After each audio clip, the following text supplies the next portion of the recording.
Have you ever wanted to play as a pony in a video game? Do you want to make your wish come true and play as a pony? Well, I got the game for you, Pony Island. Available now on all stores that are called Steam.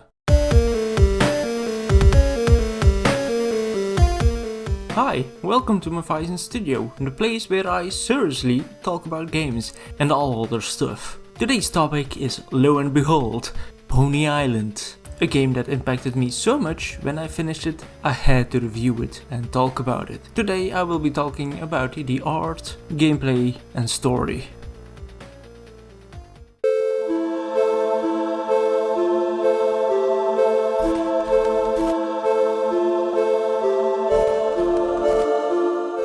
There is a reason why I didn't call this section the graphics section, because the graphics don't really look that appealing.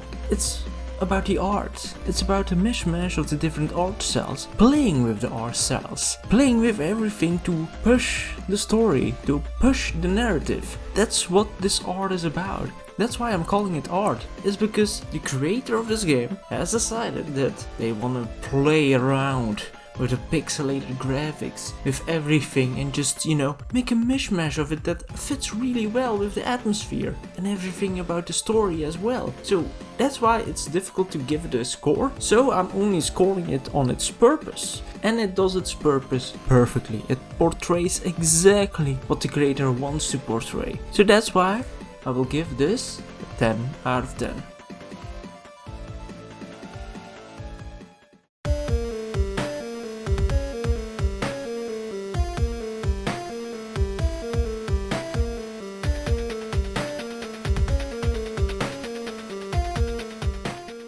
For the gameplay, there are two aspects of the gameplay I want to talk about. The puzzles, which are certainly challenging, and the platforming, which is kind of like an auto runner, but basically with your pony, and you have to jump and shoot a laser and fly sometimes. That's it. You could also see the aspect of searching around the whole game and figuring things out as gameplay aspect, but I think that's really amazingly done, so I don't actually want to talk about it more. I want you to explore it for yourself. But I will say this though, the game rewards you for exploring. So first I want to talk about the puzzles. The puzzle concept is pretty easy and continues to introduce new mechanics that make the puzzles actually more engaging, and I like that. But I wish the puzzles were actually just a bit more in depth. I felt like, yes, it's cool to have new mechanics, but it didn't feel challenging.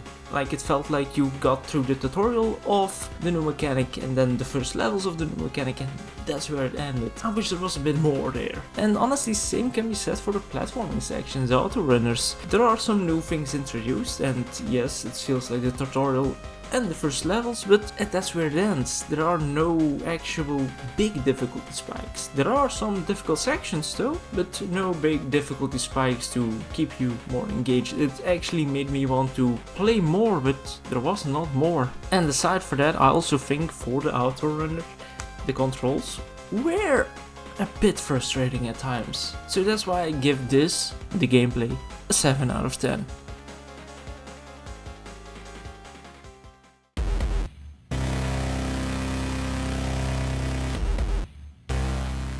Now let's talk about the story. For those who have played Inscription, which is by the same creators, you can kind of guess what the story is about. Furthermore, it's actually a really sad story with a lot of mystery that is narrated in a very unique and nice manner. It's kind of like you go in a conversation with somebody in the computer, and it's really nice, and I think you should also explore that aspect for yourself, because it was something I had never seen before.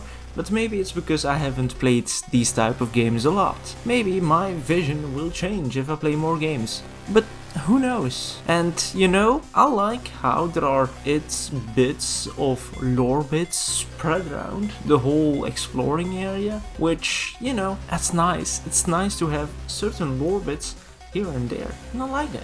It's of course not too deep of a story, and it's actually quite simple once you actually know what it's about, but the atmosphere and everything is so well set around that narrative that it doesn't really matter. It's only a 2-hour game after all, and I think the story fits its atmosphere really well, so I have no choice but to give this a 10 out of 10.